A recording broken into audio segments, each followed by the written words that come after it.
Councillor Wong-Tam, you have the longest sentence of the day. You wish to move as a motion? Yes, and I apologize for the run-on sentence.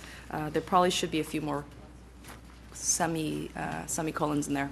So I move that the Toronto East York Community Council request the Chief Planner and the Executive Director of City Planning, in consultation with the General Manager of Economic Development Culture, General Manager of Transportation Services, and the Executive Director of Social Development, Finance and Administration, to submit a report to the Toronto East York Community Council by the third quarter of 2012 to identify, examine measurements, and review remedies for the urban planning, economic development, transportation, public infrastructure, community amenity, and social planning impacts created by the density intensification along the from the ongoing development of tall buildings in downtown Toronto, as promoted by the Ministry of Infrastructure in the 2006 Provincial Policy Growth Plan for the Greater Golden Horseshoe. So I couldn't even get through that without stumbling. So I think that hopefully paragraph sentence explains itself pretty much on its own.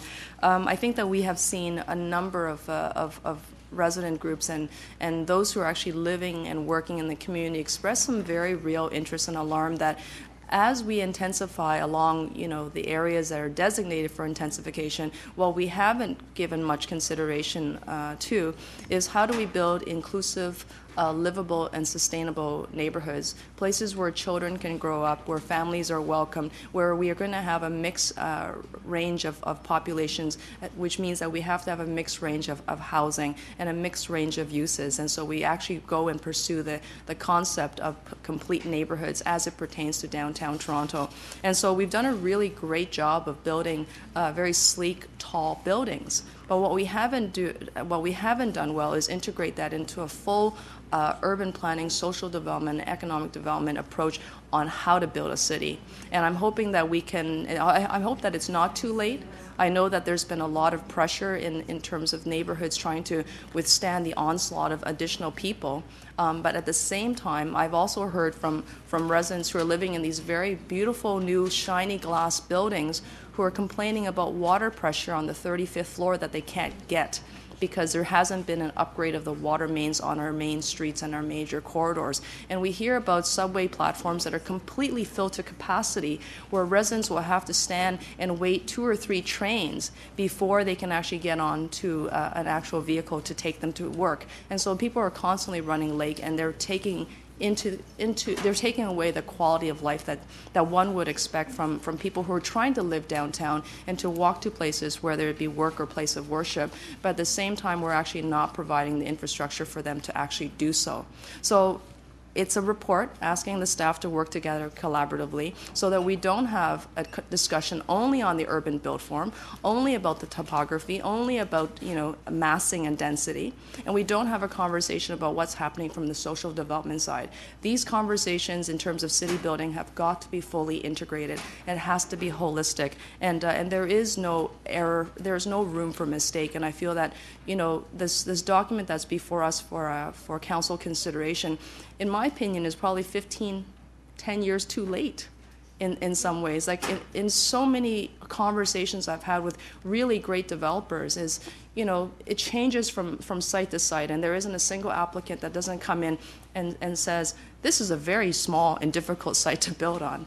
And yet they shoehorn it in and they wedge it in, and we have these big divisive discussions with the community about, just a little bit of shadow on the park, a little bit from this application, a little bit from this application, a little bit from another one, and the park is completely covered in shadow. And we've seen these battles go on and on and on. And although we have all good intentions of trying to build a city together, I fear that we don't do this in the same room. So we have all sorts of good people at the city who are trying to do their work, but they're not doing it together. And then we have the provincial government who says, right downtown Toronto is where we want to build density. And that's where it all should go. but then they don't give us the funds to actually support that new population through capital infrastructure. So we're not seeing subway modernization, we're not seeing the expansion of subway platforms, we're not seeing the construction of new schools, we're not seeing wider sidewalks, better public improvements, better public realm strategies, and that's what this motion will hopefully do, is that we ask for a better coordination of all those discussions so that when the application comes in, we look at the plan holistically and say, aha, this makes sense, we're going to build this with you, city, with private sector partnerships, with the community, everybody on the same page. And so that's what the motion will do. Thank you very much. Thank you. Any questions of the mover? Councillor Matlow. Well, of course, the study itself that we're discussing today focuses on downtown Toronto. Some people don't include Midtown Toronto into that definition, and for good reason often.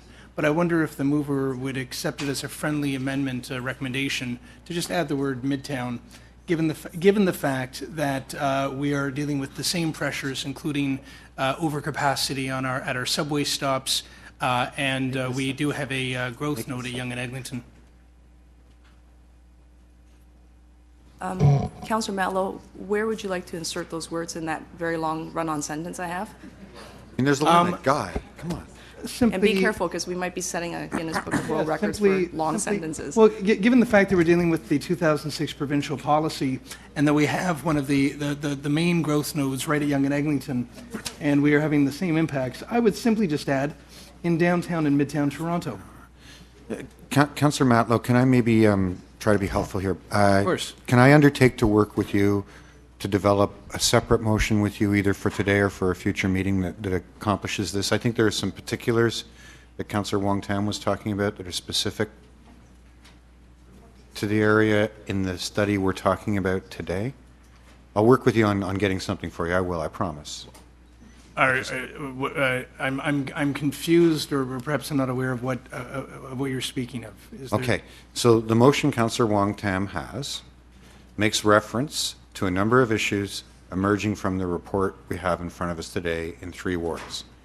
I appreciate that these kinds of issues around social planning apply in the Midtown as well, and frankly, they apply in North York, they apply all over the place. That's right, yeah. So I'd be happy to work with you to either bring as a notice of motion for next meeting or a separate motion today, maybe we can introduce as new business, a motion that gets the social development issues that you're struggling with in the Midtown as a subject of a future report, but I'm worried that we would lose what Councillor Wong-Tam is after if we didn't maintain that distinction. Then allow me to ask the mover, and I don't mean to, why would we be doing this for one specific area of the city rather than perhaps dealing with this at planning and growth and considering other areas of the city where there are growth nodes, where there are the same impacts of intensification, dealing with some of the same challenges? I think specifically because the downtown community has been the subject of the scope of study where the tall buildings guideline is coming from, and it is actually an amendment to the staff recommendations. So it's so I do actually understand why the chair is asking for a separate motion at a separate time, because what I'm trying to do is specifically speak to the tall buildings inviting change in downtown Toronto report. And so that's why the motion is being worded in a particular way. And it affects the 3 wards, 20, 27, and 28. I'm happy to support you, Councillor Matlow, in a separate motion dealing with perhaps even the same language, but speaking about Midtown Toronto. And perhaps it might even be sage to speak to North York and Scarborough councillors about their struggles around the social development principles as it overlays urban planning. Okay, thank you. Are those your questions? Yep.